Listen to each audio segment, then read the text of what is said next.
వేసేసుకొని సరిపోతుంది. 5 నిమిషాలు అయితే ఉడకబెట్టేద్దాం. Hi friends, welcome back to my channel. This is Africa పిల్ల. ఫస్ట్ అయితే ఈరోజు అయితే మేము చిక్కుడుగా గుడ్డు కూర అయితే చేస్తున్నాను. ఫస్ట్గా ఇది తీసుకోవాలి, చిక్కుడుకాయ, గుడ్లు అండ్ తరిగిన ఉల్లిపాయలు, టమాటాలు. ఇది వచ్చేసి కొబ్బరి, ఆనియన్ అండ్ టమాటో వచ్చేసి మిక్స్ చేసేసుకోవాలి, పేస్ట్ లాగా తీసేసుకోవాలి. ఫస్ట్ వచ్చేసి ప్యాన్ పెట్టుకోవాలి, దాని తర్వాత ఆయిల్ వేసుకోవాలి. ఆయిల్ వేసుకున్న తర్వాత మనం తరిగి పెట్టుకున్నాం కదా ఎర్రగడ్డలు, ఈ ఎర్రగడ్డలు కూడా వేసుకోవాలి.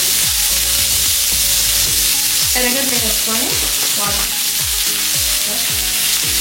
ఎర్రగడ్డలు వేసుకొని ఇలా మనం ఎర్రగా దోరగా వేయించుకోవాలి.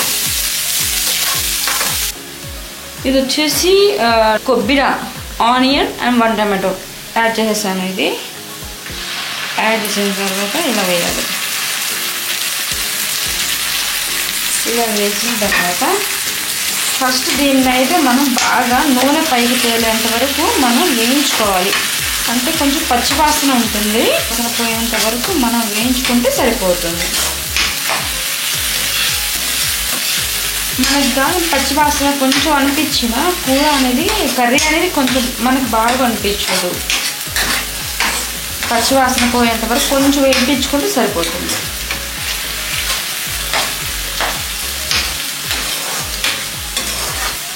ఇలా కలుపుతూ ఉండాలి, లేకపోతే అడుగు కొంచెం మాడినట్టు అనిపిస్తుంది మనకి. అడుగు అనేది మాడించకూడదు మనం. దాని తర్వాత మనం అల్లం వెల్లుల్లి పేస్ట్ కొంచెం అయితే తీసుకోవాలి. కొంచెం అల్లం వెల్లుల్లి పేస్ట్ కూడా కొంచెం వేగేసిన తర్వాత కొంచెం ఇది కూడా పచ్చివాసన పోయిన తర్వాత మనం ఈ టమాటాలు వేసి కొంచెం టమాటాలు వేయాలి.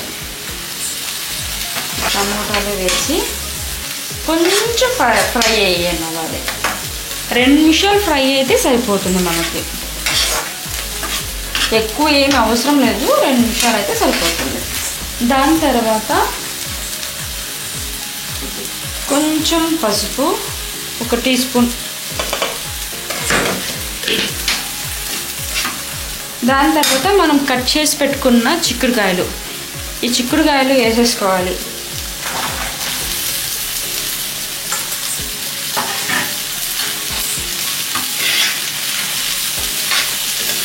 మనం దీంట్లోనే యాడ్ చేసుకున్నాం అనుకోండి, మనకి టేస్ట్ బాగుంటుంది అన్నమాట.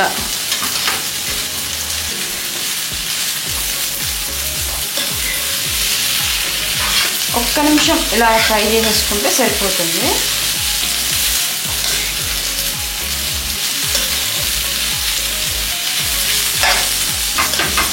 ఇలా ఫ్రై అయిన వాటిని 2 ఒకే 1 నిమిషం ఇలా ఫ్రై అయ్యి దాని తర్వాత అప్పుడులోపు మనం దీనికి కొంచెం 1/2 టీ స్పూన్ ఉప్పు, సాల్ట్. దీనికి ఎక్కువ ఉప్పు పట్టదు, కొంచెం చూసుకొని మనం ఎంత తింటామో అంతే వేసుకోవాలి. ఎక్కువ అయితే ఉప్పు పట్టదు. దాని తర్వాత 1 చిన్న స్పూన్ కారం. కారం కూడా ఎక్కువ పట్టదండి దీనికి, కొంచెం చూసుకొని వేసుకోండి. తర్వాత ఇదన్నిటి మనం కలిపేసుకున్నాం.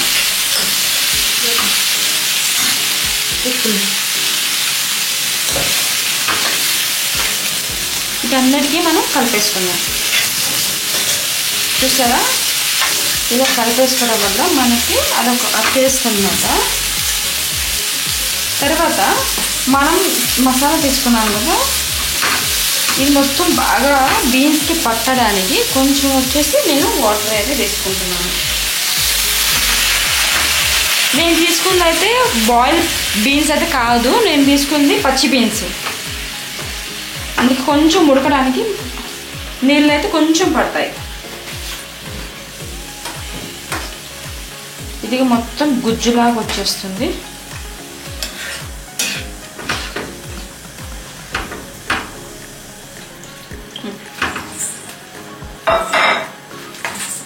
ఇలా మొత్తం 5 నిమిషాలు అయితే మనం ఉడకబెట్టుకోవాలి. ఈక్వల్గా ఉడికితే సరిపోతుంది. దీంట్లోనే మనము ధనియాల పొడి, దాని తర్వాత కొంచెం గరం మసాలా వేసేసుకుంటే సరిపోతుంది. అయిపోయిందంటే బీన్స్ కర్రీ అయితే రెడీ అయిపోయినట్టే. దీన్ని 5 నిమిషాలు అయితే ఉడకనిద్దాము. అంటే కొంచెం బీన్స్ మనకి ఉడకాలి కదా, అందుకని నేను 5 నిమిషాలు అయితే సరిపోదు నాకు. 5 నిమిషాలు అయితే వెయిట్ చేద్దాం. 5 నిమిషాలు అయితే అయిపోయిందండి. దీని తర్వాత చూడండి, ఇలా మనం ఏదైతే ఎగ్స్ తీసుకున్నామో, బాయిల్డ్ ఎగ్స్ తీసుకున్నాము, బాయిల్డ్ ఎగ్ అనేది నేను దీంట్లో యాడ్ చేసుకోవాలి.